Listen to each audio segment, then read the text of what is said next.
Ayan, lagyan na natin yan. At okay na siya.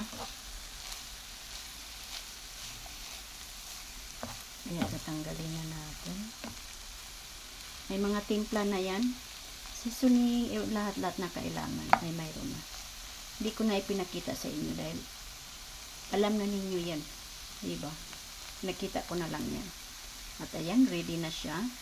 Kaya ililipat na natin sa pinggan o sa bowl.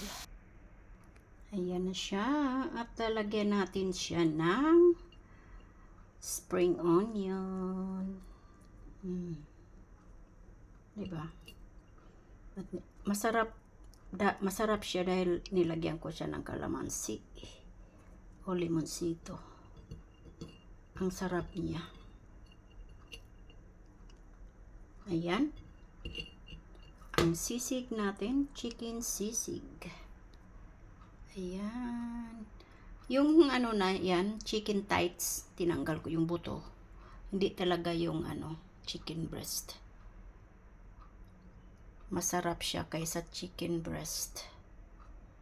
Ayan ang sisig natin. Babush! Thank you for watching. See you in next upload. Bye-bye. God bless sa ating lahat.